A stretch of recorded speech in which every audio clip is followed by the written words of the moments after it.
Welcome to another episode of Dead Headspace. I am Patrick R. McDonough, joined always by my friend Candice Nola. Say hello, Candice. Hello. Unfortunately, Hi. today we can not be joined by Brennan. He'll be with us next week, and we are talking with Lloyd, Devereux Richards, and Marguerite Richards. Say hello. Hello, nice to meet you, both of you. You guys Hi. too. Hi. Hi, thanks for having us. Of Absolutely. course. Absolutely.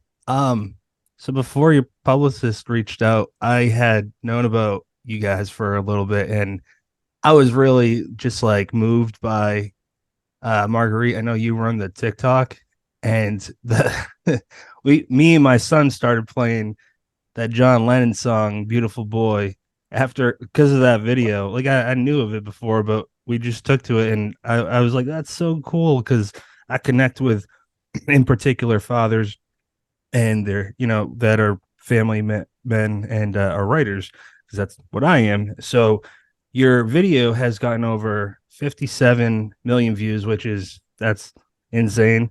Sold over 100,000 copies for Stone Maidens. Awesome book. Like I read it, ate it up. Um, I just want to know what that. What did you think would happen going in, Marguerite? What were your hopes? And then after everything exploded, how's it feel now? So I'm actually wondering what you think, Marguerite, first, and then I want to hear from Lloyd. Yeah, I my hope was that I didn't have a number in my head that but like a few people would see it and read it. Um I know my dad wrote a beautiful book, and what really inspired me was he kept writing. Like he'd written the sequel before any of this happened a year ago, and he was so excited about it. And I was just like, who just keeps going when, and his first book wasn't really known at all. It wasn't being read.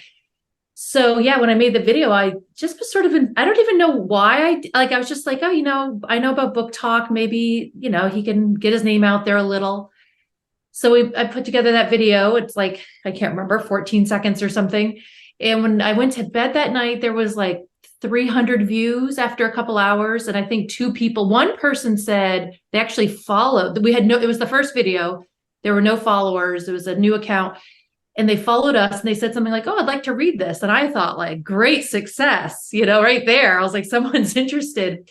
And he didn't know I made an account or any of this. He doesn't really like get TikTok and stuff. So when I woke up in the morning, there was like 700,000 views.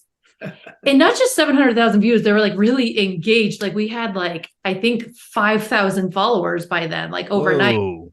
And everyone just saying, I'm going to buy the book. I'm going to buy the book. And within 2 days, his book was number one on Amazon. Like it was just so fast. He didn't even know when I showed him I think the second or third video we posted, it was his reaction. And so I was not expecting that at all, to say the least. Just because we have a lot of writers and readers that listen to this podcast, just to put it into perspective, friend of the show, Don Winslow, who's super well known in the crime and thriller world, for his last book before he retires, which is in a trilogy, he was talking about how his book got in I think it's like the top 50 for Amazon. And he's been doing it for decades, like as a super well-known writer. And for you to go number one, like I don't know how often that has occurred, but that cannot be, that's gonna be beyond rare. It's like, it's really to this day, we don't fully like, we can't even like fully understand it still to this day, I don't think, and we stayed at number one for like a month too. It wasn't just like a quick burn. It like kept going. So yeah, way beyond any expectation of a video I ever had. for me, and then Lloyd, please jump in, and then Candice. For me, why I connected to it, which I feel like has to be universal, is you can like your captions. It's clearly a child that or a kid that loves their parent. And Lloyd, you're such a family man that like I can understand being selfish and as a writer and taking the time to do what you want, but like it doesn't seem like you chose that route, which is amazing. You chose family first, and that's beautiful. And I feel like that's probably why it exploded because you got a beautiful soul, and your Stone Maiden's just, it's, I hope you guys are cool with me swearing, but it's so fucking good, man. It's a wonderful book. And I would say honestly, and I don't use this in a hyperbolic way, I can't say that word. I love Thomas Harris's Hannibal Lecter trilogy, and it's, dude, it's right up. It's like on that same tier. It's Oh, honestly that good. Lloyd, what's your experience been like with this so far? Well, as you just covered with Marguerite, it's been phenomenal. I never, I have to say that I was very lucky. I felt to even sell a book, to Amazon back when I did in 2012. I worked as a journeyman back office lawyer for a company, working for a long, long time.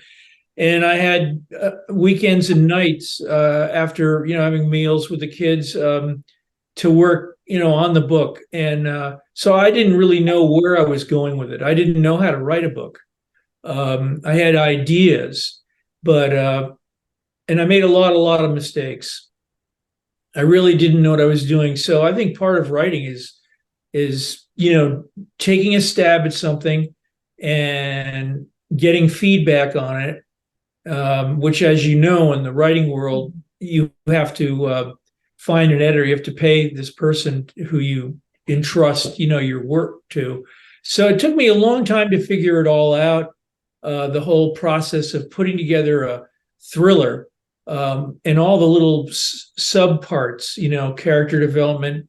And it was a journey. It still is a journey, quite frankly. It's sort of like, you pick up a paintbrush and colors. You start out in one place and you evolve as you learn more about the use of color and as your mind thinks on it. So I know I'm getting a little bit abstract here, but it's hard for me to appreciate how amazing Marguerite's short TikTok video of me that last winter, the impact of it. It's just very hard to understand it. I'm very fortunate. I feel unbelievably excited about what's happened. It's opened the door for me, really, as a writer. And I mean, I'm just gonna throw this out there. I don't think that's an age thing, man. Like, I think anyone could say I don't understand because it happens so quickly, and over 100,000 copies. Like, I don't see that on besides, like, James Patterson's or Karen Slaughter or names like that. I don't see 100,000 copies or something to that extreme on covers anymore. But I would see, I love older paperbacks. You'd see that on like an Ira Levin book or something that big, like, Rosemary's Baby, Stepford Wives, something like that nature. So that, just to again put that into perspective, how uniquely rare this is. Candace, please jump in. I'm rambling. You're rambling, but Blah blah. it is rare because he sold that many in an extremely limited amount of time. Most of those books you just named sold that over a period of years, and we're talking less than a year. Good point. And TikTok is hit or miss. Everybody knows that it's driven by a number of different factors, and it all really comes down to who saw the video, how many followers they have, who shared it, who reposted it, how many people they have, and it just exploded. And I think one of the things I really like about your video in particular and the result is the fact that it kind of shows that the world is a much kinder place than we're shown on TV and on the news. Because I think lately it's been really easy to get lost in all the bad stuff happening around the world. And there's a lot of it. Don't get me wrong. There's a lot of really bad things that need to be on the news right now. But I think sometimes we're so heavily saturated with all the bad, all the bad, all the bad, that it's easy to lose sight of how much good there really is. and how many good people there really are out there and that are really interested in good people doing good things. And I think that was the real outcome of your TikTok. The book being phenomenal is just a perk, I think, because it really showed you like what the world is capable of when a group of people band together and do something nice for a well-deserving person. And it's amazing. Like I know the rest of us are out here like, well, if I can just get that one, you know, but 98% of us never, never, never will get that reaction from a TikTok video because of the algorithm and the luck of the draw. But sometimes you get that rare gem and it just explodes. And for you guys, it was well worth it. It was a very well deserved explosion of something that needed to be seen, needed to be read, needed to be in the hands of the readers that are out here. And I mean, just well done on that and making the video itself. Um, I'm rambling for that as well because that was the one thing that really struck me every bit as much as you and your story, the novel itself, is just that outpouring of support that you guys overnight, just overnight. It's like astounding. So that being said, Lloyd, what I know there was a video made of your reaction, but can you kind of speak to what that was like what that initial reaction was like, and how you felt when she told you, look what happened? Like, It's yeah, thank you, Candace. I think, and I want to just say that what you just said about the world and the way we are fed the news and it's doom and gloom so often. I think you're absolutely right because we all have the same outlets that we can see, the TV, whatever the national news is, and obviously what's happening in the world. And we don't get so many feel good stories or human interest stories like I've got a good friend who drove from here to LA and on the way met all these people that helped, average Americans because of different situations that she found herself in. She was in an RV and she had a flat tire in one place in Texas. And this guy went all out for her, just a complete stranger to help her.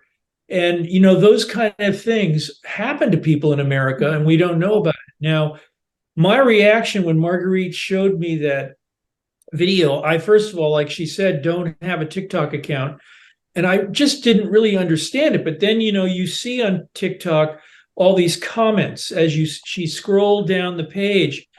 I just was bowled over by these comments. People, it made me feel like, my goodness, there are all these young people, because I know there's a lot of young people on TikTok that are reading and enjoying my book. And it just, to see that happen in real time with comments was so bolstering. It made me feel, it was just like a bright light went on in the room.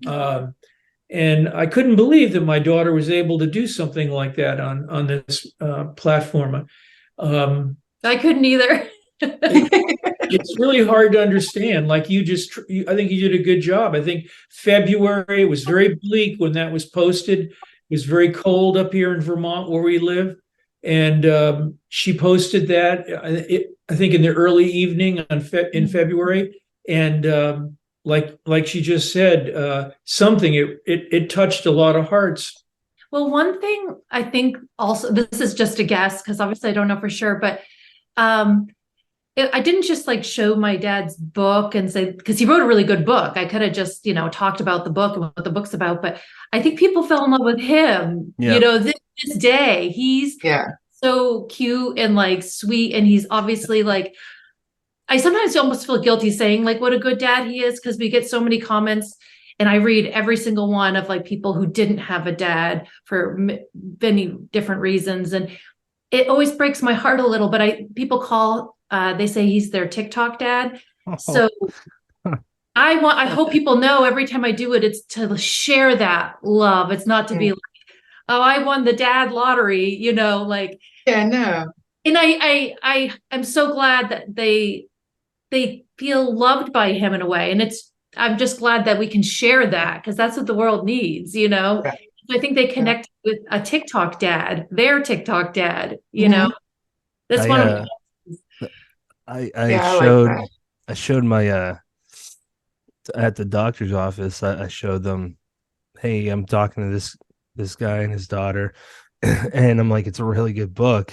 And she goes, can I have a link? And she saw a picture of your Amazon picture, and she thought that you were adorable, man. I'm like, he is. I've seen a bunch of their videos. Like, that's the dad I strive to be. That I just, the little I know of you, I think that you're, for people that even I have a good dad. I love my dad, but you're just very sweet, and so are you, Marguerite. You can tell, just from the, what is it, like 20-second videos you have. I did want to comment on something because I was watching it again today when I made a post, and I probably didn't notice it because I didn't, like, before, until now I didn't read Maidens of the Cave, and after reading it, I noticed in the first video that you posted that you had that frog poster. Um, let's not, obviously, not spoil either of your book, but are you surrounded by things in the world of your books at your writing desk? Yes, that's a good observation that is a good of observation. yours. A lot of this stuff that I pull into the design of the book, I have a background which I was always fascinated with nature. Hmm. I was raised by my grandmother. My mother died when I was young, and my father had was unable to take care of me and my sister. And my grandmother, his mother, raised us, and she was very artistic and a real nature lover, and really got me early on reading and uh, you know going to places out of her interest in nature that got me very interested. And I think that shows in sort of the location of my books and in the sort of the focus sometimes, like you were just saying, in Maidens of the Cave. That came out also from living 8 years in Indiana, southern Indiana, where there are Yeah. a lot of caves. And I would take Marguerite and her brother into them in the summer, where it gets very hot in Indiana. Caves stay a natural 54 degrees. And I'm not one that drags through cracks in the ground. These would be commercial type caves where you can walk safely and they're lighted, but they are cool, and that feels nice when it's 100 degrees outside. So yeah, the frogs, as you pointed out, they're a part of my life in the past, and I make them. They sort of color the book, as in Stone Maidens. There's things there, elements in that book. I had a background in anthropology in college, and that comes out in that first book, as well as the fact that book is also located in southern Indiana. Hmm. We haven't really talked about that so much, but maybe you'll get into that later, like what the spark of that book, what might have ignited it. Yeah, yeah, I was, because there is one of the videos that I recall is, there's you walking, just kind of showing different locations, and Marguerite put in the captions like, this is based on real events. But I will stop there because I want to backtrack to Stone Maidens. Take it away in any direction. Want to tell us the synopsis, and then maybe what kind of inspired that? Yeah. Yeah, the again, I was in law school in Southern Indiana, and I continued to live there and work for a judge for 4 years before I moved to Vermont. And somebody I knew in Bloomington, there had been a series of unsolved crimes involving co-eds. There's a lot of hardwood forests in Southern Indiana with lots of trails, and this person I knew suffered a terrible attack hiking by herself. And I talked to her afterwards, she made an incredible recovery. She was very badly injured, maybe left by the attacker thinking she might be dead. And I spoke with one of the detectives about this, and they believe that she survived an attack that several other co-eds did not, and it was an unsolved crime in her case and in their cases. And I think later on, when I moved to Vermont and had a desire to write a story, that this one impacted me so much. It just, again, I would take the kids on walks in the woods in southern Indiana, the ravines and the caves, and that with this person I knew that survived this attack and went on in her life and became something, was a tremendous inspiration. And it just sort of happened almost sort of like as if you're dreaming, a daydream, like what was the content that I wanted my book to cover. And it sort of grew out of that. And initially the book was a little bit different, but it evolved as I learned more and more how to tell a story and develop characters. The characters evolved the book, if you will. Once I had a strong female lead, like Christine Prusik, the woman that is the main character in the book, in both books. And that also comes somewhat because I was raised by my grandmother. She was a very strong woman. She was artistic. She was smart. She read a lot. She was a very private person. And I think that was an inspiration to me for a strong female lead, that I grew up under the roof of someone that was a strong female lead. And then this incident that I just mentioned happened, and this woman rose above this attack and became a professional in her field. And I just was very inspired by that. And again, I chose that I thought that a female lead in a crime novel was a natural fit, because I believe women have more, a stronger intuition, and are often just better able in interviewing to get the story from various people. That's just my prejudice, but I know there are a number of other writers in the crime thriller field that have female leads. I just happen to be a man, and I have taken that approach to it. I'm right there with you, man. I Yeah. think I'm not saying it's because you just said, but I think women are easily the strongest of the two, the two sexes. So right there with you. Christine's mother, is that based on your grandmother? Well, not directly, but that relationship, it is interesting. I know somebody I was close with whose mother was an immigrant. And some of these things in life you pull from your own experience observing. In this case, it was a daughter of somebody I knew and went to school with. And her mother was an immigrant. And in the house, she insisted on speaking Polish to her daughter. She had 3 daughters. And I've got a friend here in Vermont who is he and his 5 brothers, their mother was from Spain originally. And at home, she insisted, this is in Burlington, Vermont, she was only going to speak Spanish to her sons, and they're all fluent. They're bilingual. And I was really impressed by this woman I knew. Their mother spoke, and so that she was sort of a girlfriend. She knew Polish from childhood. And so I think, I pulled from that experience of my own to create Christine's mother relationship there. Nice. So, since we're talking about the first one, why don't you go ahead and tell us about part 2? Okay, now you're talking Maidens of the Cave. As my daughter mentioned, I did continue to write because by that time, after learning the process, and I had some ideas for the sequel, and my wife encouraged me, look, you know, what are you going to do with your time? But by this time, I was retired from my company job. So I had more time to focus on it. But I have to be honest with you, it's a very treacherous thing being a writer because you don't know, you know, you're writing in a black box so often, you know, you and the computer.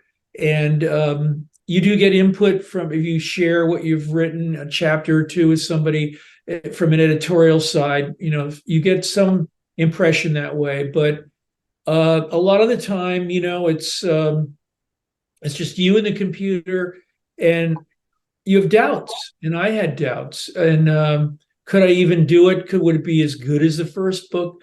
You know, I was concerned about all kinds of things. But the fact of the matter is, it's a process, and if you enjoy the process, you don't control the outcome. I never can tell somebody to buy my book or publish my book. That's the thing with a writer's life. You can only do what you can do, and it may or may not come to pass that the book gets into the publishing world. You know, that's out of my control. I can do the best I can do and listen. I think one of the things I've found in life, I had a problem with alcohol, and I started, you know, working with it. And why I bring that up is it allowed me to listen better to other people and take suggestions. And a lot of writing is about taking suggestions. I don't necessarily have a good idea. I might try an idea and go in a certain direction, but I don't know about you. But if you've read Stephen King's book, The Stand, there's two versions. When he got famous, the unedited version, he got published on top of the edited version. I've read both versions. And I have to say, from just my own learning process of writing, the edited version moves the story, the main story, more coherently for a reader. You know, you don't get off on this. So I had to learn that process myself in my own writing. And in book two, it was a continuation of learning all the things I thought I had learned in book one. In other words, I tended to make a whole lot of mistakes all over again. It's like I didn't learn anything. And that just is part of the process. And I've tried to just take it in stride because, like we all know, I mean, like, this has been a phenomenal success for me that my daughter really brought by this TikTok video, which I still don't understand how that works. Did you get a book deal because of that? The TikTok, did that cause it? I believe that. Yes, 1,000%. Yeah. Definitely. I mean, publishers don't really understand this probably as well as my daughter does, you know, this media platform, because traditional publishers don't seem to, that's not something they're familiar with. I mean, they might have social media, a person that monitors it, but this is a relatively new area, right? Yeah. I did you get a 2 or 3 book deal out of that? That's what I was kind of curious about. Oh, well, just Maidens of the Cave so far. yeah, I'm working on a sequel, but no, Nice. it's in process. Not a sequel, but a third book. Is it, can you say much as far as, like, is it a continuation of Christine Prusik? Yes. Nice.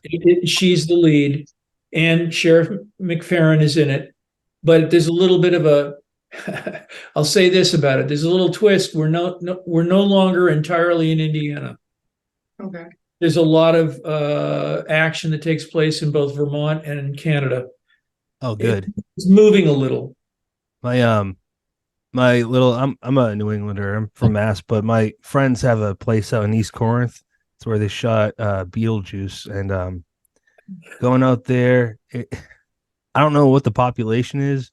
So much greenery, so many trails. It kind of fits the locales that were in Stone Maidens, and it's just, you see seldomly very few people. You don't see many people there, and it's kind of creepy. Like, it's beautiful, but it's creepy. So that's what I'm thinking, because in East Corinth, they have in some places both a Canadian flag and an American flag, which I I wasn't too familiar with seeing that. That was kind of weird.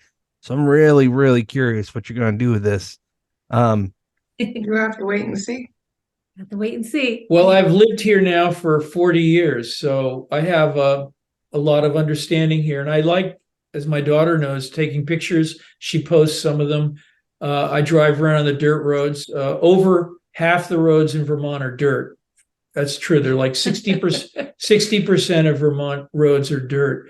And so if you get into that East Corinth area, and we went over there too, but and that's a funny story in itself. Mhm. But we missed the Beetlejuice came and went pretty quick. the sequel. What's that? You're talking about the sequel, Yes, I or forgot the sequel. Yes, but yes, the countryside and the various seasons here. You know, we've got different seasons. Mud season. this You is might have heard that. It's notorious up here. Awful. It's awful. And then we have stick season, which you've got down your way too. But up here, when you see the maples leaves drop, I mean, it is stick season. And yeah, it's I like the fact that it's a harsh climate. I mean, you know, you may have heard that this summer Montpelier got hit with a terrible flood, and we're still recovering from that. I mean, the whole city was flooded. wow. Yeah, and it's something that has happened before, and it's a real problem. And we're a small community, 8,500 people, the smallest capital in the United States. Hmm. But yeah, it's we have two rivers that converge right in the center of town. But this state does become a part of Book Three. That's wonderful. So please say pass if you don't feel comfortable with this. But what age were you when you got published the first time? I know that was 2012. So I think that's worth noting that I don't know if we talked I about would have that. been 62. Okay. All right. So then you're in your 70s when this blows up. I'm Yes. wondering because there's cyclical questions that come up for writers. And sometimes it's people that feel like their time passed and they're in their 30s or 40s, which sounds insane. But can you, talking about offering hope to the world, can you give us maybe a little, maybe advice or shed a little light on what you think writers should do or perceive, no matter what age they are? If your wits are still with you, and I've got friends, I'm 75 and I'm still pretty clear-headed, but I'm forgetful, but like we just pointed out, I was 62 when Stone Maidens got published. I've been working at it for quite a few years, as my daughter has said. But I mean, it's one of those things you can do as long as you've got the mind to do it, and I don't think 20, 30. I mean, a lot of the best writers in the country are into their 60s and 70s writing some of their best work. You're never too old. Cormac Yeah. McCarthy wrote right up until he died at 89. I'm not suggesting I'm anything close to him in his league, but Stephen King is my age, and he's been prolific from his 20s right up to now. Yeah. I just encourage everyone to stay positive because, one of my editors I work with who's published, and then he wasn't published. In other words, he's gone from being unpublished to published to unpublished again. But he's just always referred this process to, there's two valleys, Lloyd. There's the valley of writing, and there's a thing called the valley of publishing. And every now and then in the valley of writing, a vine manages to find its way over the range and get into the valley of publishing. And you just don't know when that might happen. And that's one of the big things of our account. Like a lot of the comments I see is like, it's never too late. You're never too old and nothing's wrong. You're not off schedule. Like, it's perfect. It is, not to fight that so much, not to focus on that stuff so much, which we all do. But that's one thing my dad's inspired a lot is like, look at this. I mean, he didn't know this was going to happen at 75, Yeah. It's perfect. I'm wondering as his daughter, because you guys are clearly close. I'm wondering what's inspired from you? Like, has it given you? Has he? I don't know how else to word this, but has this always been kind of how you felt about your dad, where he's always made you feel this way, or is there like a new, even enhanced outlook with how you look at life after all this? It's always been there. And I think this is kind of why it's happened. And it's what's cool about it is I get to share his message and love with the world now. But he's always, I've always, it's instilled in me that I'm enough. I'm not behind. There's nothing wrong with me, even though I still think those things sometimes. He's always there to remind me and pick me up and like, it's okay. You know, you're not off track. And I love that because of this, other people are getting that benefit from him as well. Because I've never heard my dad complain about this. Like when he started writing in his 40s and it took 14 years to write a book, and then he published and it took 10 or 11 years till it blew up. He was positive through that whole process, you know, and he was never like down about it. So that through osmosis and direct messaging, yes, it's always been there. And this has just amplified it like 100 times. That's That was wonderful. going to be my next question though, with that time frame. And then you also have job and working and family and kids and all of that. And then year after year of you working on the book and then publishing the book and then not having the results that you wanted for so long.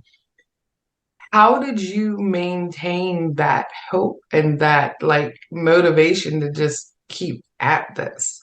And my second question to kind of branch off of that too was, did you always want to be a writer, or was this something that just kind of struck you sometime after the fact and you were just like, I'm gonna do this? Good questions. Let's take the second one first. I used to write poetry for years, not to publish. I just enjoyed it. I used a typewriter then. I didn't get a computer. Even at my job, we didn't have personal computers until 1985, 86. And a lot of us, they were clunky. Remember the green screen? It was Yeah. very difficult. And I didn't understand computer language. And my kids would come up when I got this thing. The company had a program for employees, and I got one for the home. And they would sit beside me doodling, and I would try to use this thing that was very slow. And I mean, you could see that you hit the keyboard and you'd see the thing react, the cursor. It was really kind of funny. But I just think that I did enjoy. I have a portable typewriter upstairs. I would write poems all through college and even in my 20s and 30s. And then I started, maybe it's part of the human condition. In my early 40s, and I've heard this said by other people, we all have this feeling in us, a desire to write about our life or to explore that using words. And I did that initially with poetry, but I found we have a local college here, the Vermont College of Fine Arts, that has a writing program. And that's how I met this first guy that I call my editor. And I would work with him. And I started writing these little vignettes, the things that came to my mind, and they were unconnected or they were loosely connected. And then after I'd written a number of them, like 30 or 40, we started to try to think about, well, how can these hang together? And so this, that's how it kind of slowly evolved. And for me, sort of a writing down the bones practice. And I really didn't know what I was going to write ultimately. I still have a lot of those original vignettes because I wrote them out longhand because the computer was so difficult for me to figure out. Of course, now the software is sophisticated, but back then it wasn't. So I found myself relying on a pencil and paper. And and even in early drafts of Stone Maidens, I wrote it longhand, the chapters. Because by then, even in the mid 90s, computers were better, but I didn't have a Mac because everybody at the company had a PC. So I didn't really understand how the Mac language worked. But now I have a Mac. And a lot of it is just, I think the technology's facilitated me as it's facilitated all of us. I think in the pandemic, everyone has a PC. Everybody probably started trying to write a little bit, or a lot of people did. I've sort of lost myself. So the first question was, how did you maintain that sense of hope and wanting to like continue on year after year? I think I had that conversation a lot with my children and my wife in terms of being frustrated. Like, do I really want to spend 6 hours trying to figure this chapter out? I do think writing is, and I think this is something we all face in life. You have to kind of, there's going to be pain. And I think that's true of anything you do in life. When I first tried to learn how to ski up here, it was miserable. I'd fall all the time, hurt myself, and it's very frustrating. And I think any endeavor has to have difficulty, because that's the only way I've ever learned how to do something, is take a hit, have somebody read something and tell me what they see that's good and what I'm doing that's a little not really helpful to what the point I'm trying to make in this chapter. And then for me to think it through again and to, let go of the hurt and the pain, because I think if we're sensitive, and I think writers are sensitive, criticism is not always something that feels good. But on the other hand, the more I'm able to take suggestions, I've realized, and I know then you have to trust the person that's giving you the suggestion. So you have to find somebody that you believe has an understanding of what you're writing and trying to achieve enough, and they have enough expertise in reading to know that what you're trying to do works and what isn't working for you. And I would listen to some of those suggestions, and I would change things. I can't tell you how many drafts of Stone Maidens I wrote. I could send you a picture. In my attic, there's right by the chimney, there's a cold attic we have in Vermont. It's a lot of old houses have cold attics. In other words, the second floor is insulated of the house, the ceiling of the second floor, but you open this insulated door and you go up to the attic where you store things, and it's freezing cold. Mm-hmm. And that's where I would do my writing. And in that closet in the attic, I have 2 towers of manuscripts of 14, 15 years of getting it wrong. Okay. Not wrong. Practice. Not learning, developing, practice. Yeah. It's never wrong. It's never wrong. Never wrong. But I had to make every one of those mistakes, I guess. Mm-hmm. Yeah, I think we all do. I know I made a lot when I published my first one, and there's a part of me now that, while I'm pleased with it, and I know a lot of people have read it and they like it, I know in the 5 years since I've written it that I've improved a great deal. And there's a big part of me that wants to go back and rewrite the first book. But I'm like, no, because that kind of shows my journey along the way, from the first to where I am now. And I don't know, I think I'm up to 24 now in the last years. But not all of them were like novels. I have a lot of like shorter ones in there and things, but I've learned a lot and I've improved a lot. But I think that first one really speaks to who I was then. And if you read through to what I've written now, it just really shows the things that I've learned and how I have improved along the way. And that other part of me doesn't want to change that because that's my journey from there to here. And I think that speaks volumes to those that come after. You don't have to be the number one writer in the world the moment you start. You just have to start and That's keep right. going. So, yeah, it's great.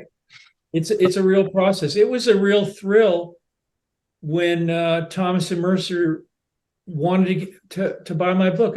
It's Yeah. kind of like what Marguerite did on TikTok for me. I got a phone call from my agent in New York, and it was like I couldn't believe it. I mean, it was like unbelievable after that long process. So exciting. It was so exciting. I mean, just to be published, to me, I found I didn't need to be, I knew I was just a new writer and that I was older than a lot of people. But there are a lot of first-time writers that are my age. It's not that unusual. Nope. But it was a thrill to me and an honor, because it was, I knew that this was going to be a tough road. And anyway, you're right. The journey. I like what you said, Candace. I I started with one, and now I'm working on something, and it is an evolution, and my character is evolving a little bit. I hope. Yeah. Yeah. A good way.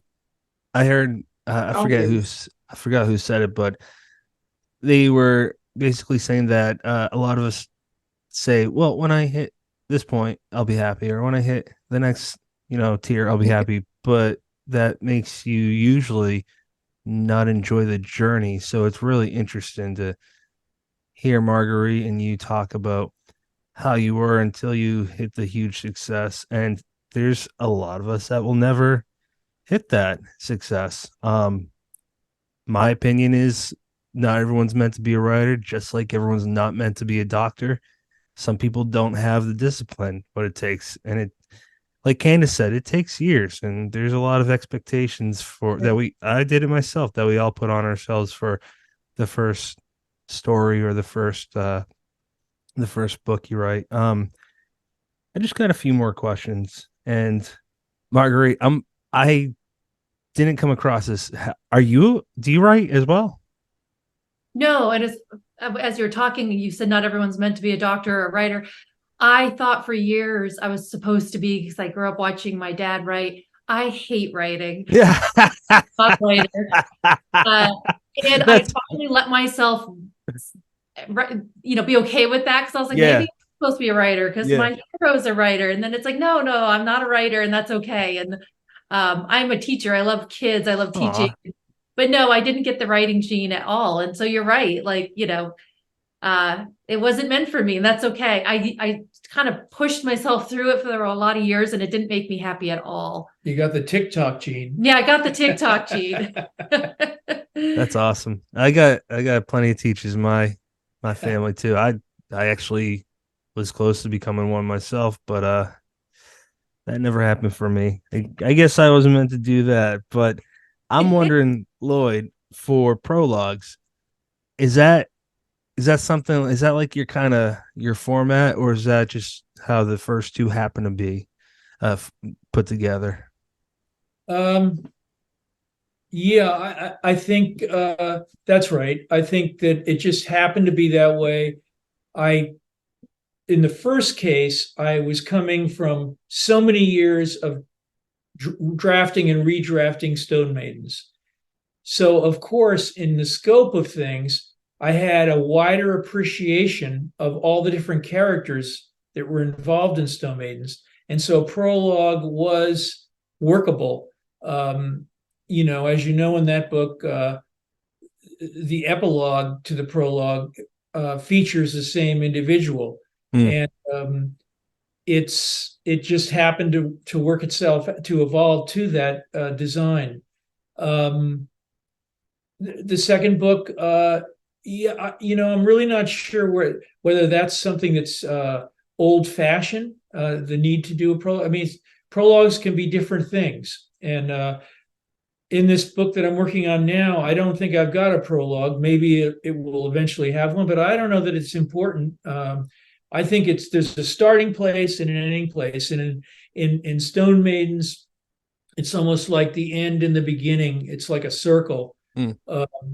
In some respect. I don't want to give away one of the key issues that's going on beyond.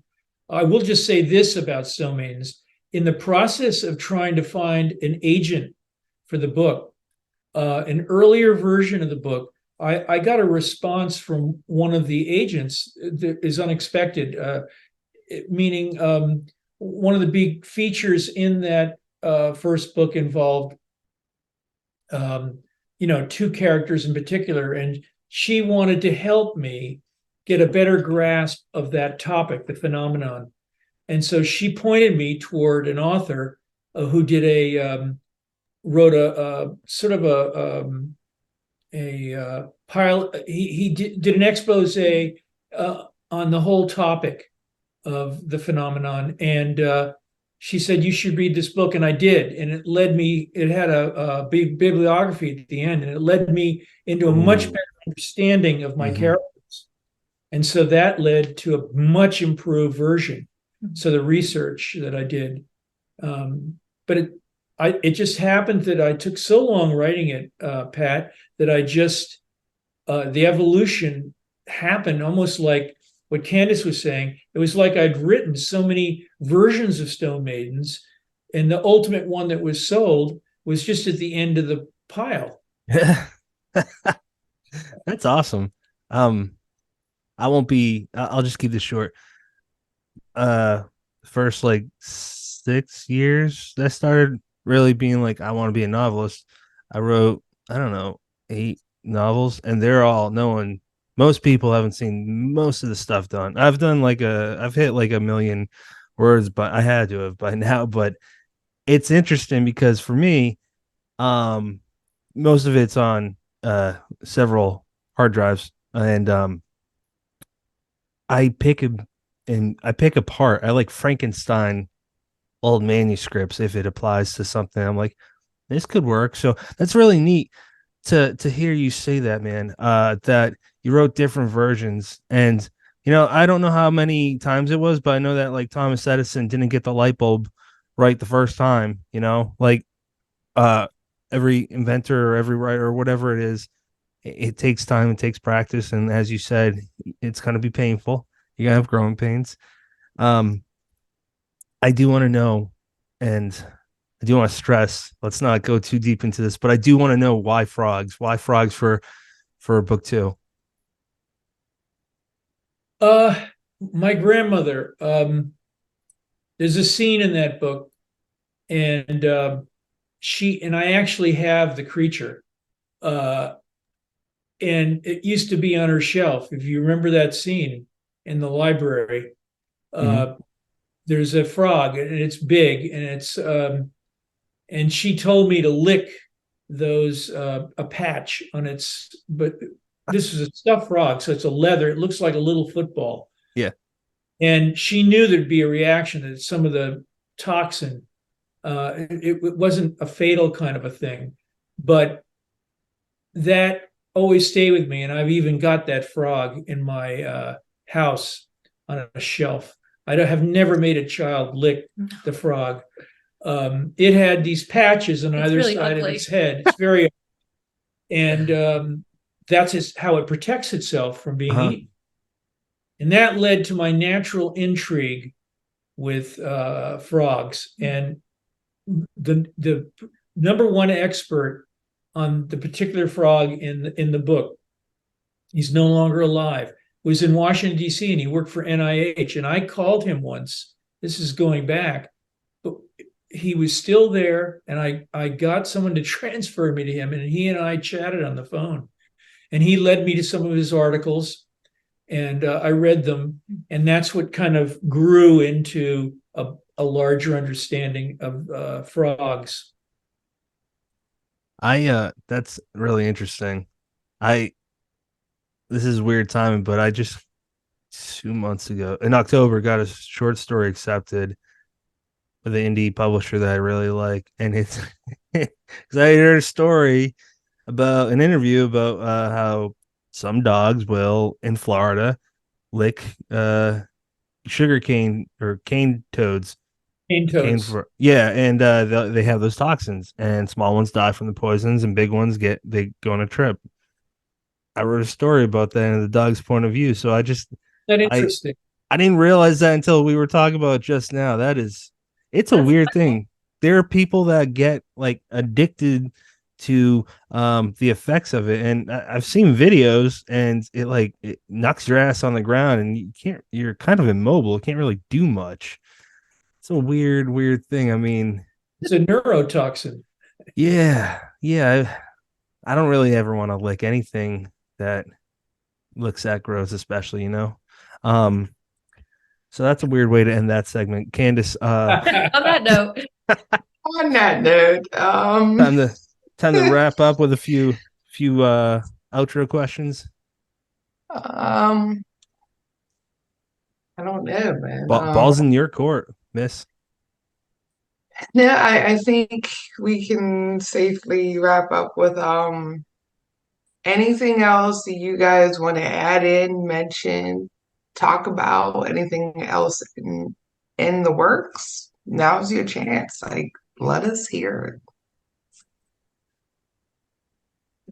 Well, I am working on this third book. I really like my character still, and she almost drives me. It's a funny thing when you create a strong character, and it's very fluid now. I mean, I have it's like the story's almost writing itself, and I've never had that experience yet, where things are moving rapidly, and maybe I've plateaued. I have a certain understanding of my own ability, and I don't try to fight it so much.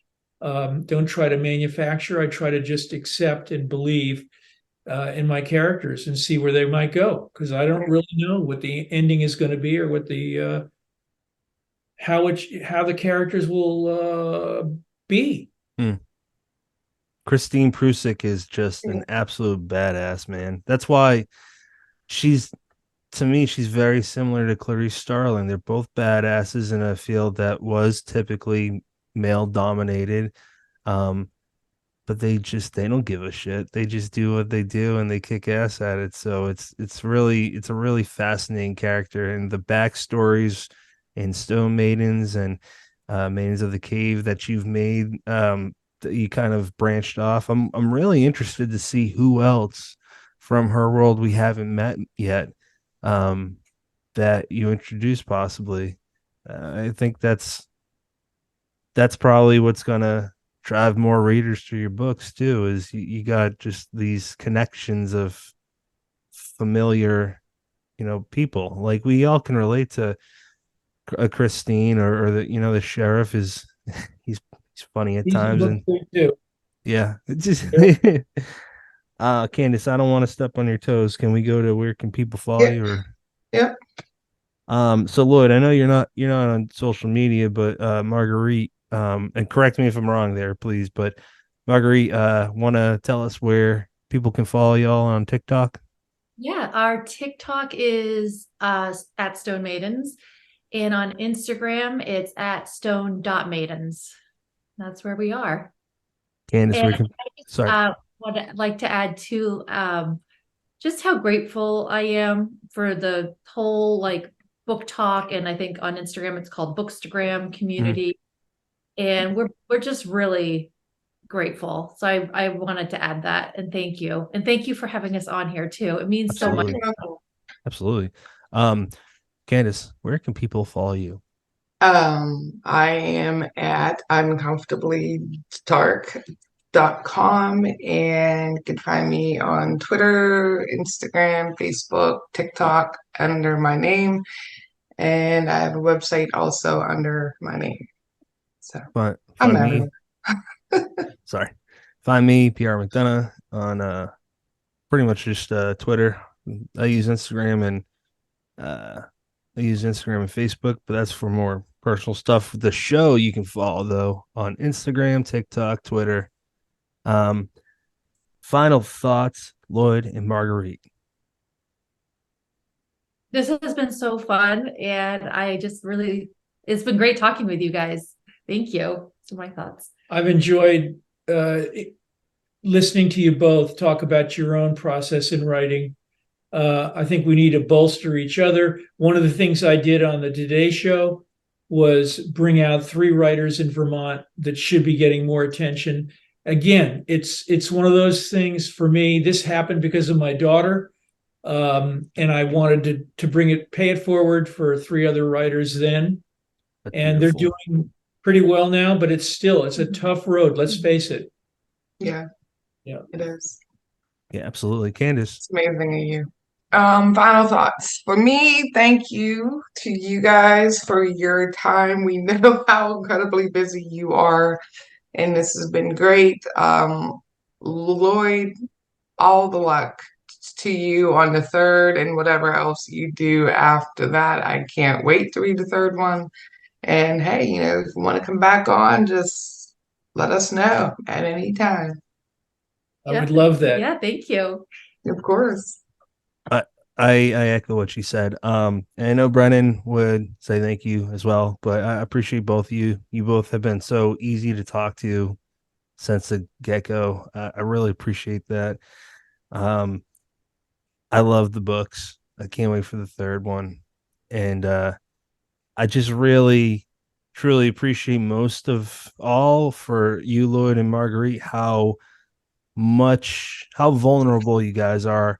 And I say that because like you're putting your love out there for each other and the rest of your family and whatnot in the world. And some people are mean. And I just think that that's awesome because if everyone did that, I feel like love would overcome all the negative, Yeah. terrible shit. So really appreciate you guys. Lloyd, I'm definitely gonna keep sharing with you on Facebook all my pictures of me and my boys. So I'll be seeing you there, sir.